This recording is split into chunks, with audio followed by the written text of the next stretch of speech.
yapıyor? Ne? Ne yapıyor? Tada! Baba.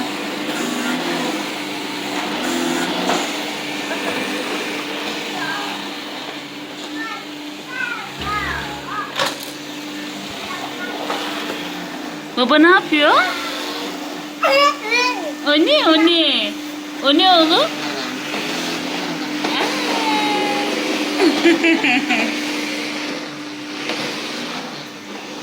Cici.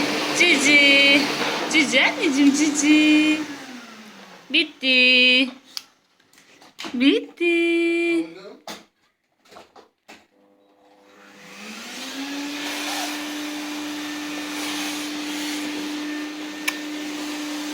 Ne yapıyor baba? Ne? Ne olmuş?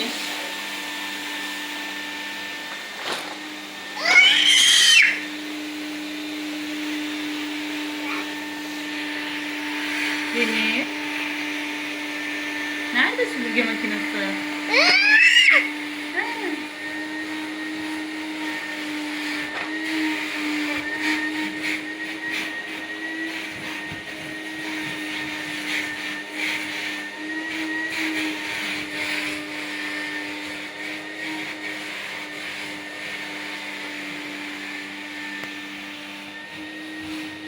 Demir.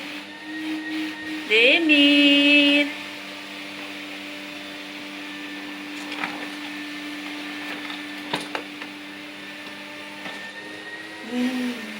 Nerede?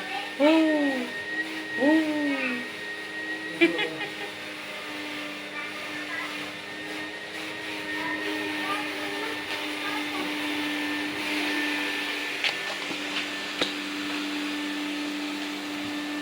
Demir. Süpürge makinesi nerede oğlum? Süpürge makinesi.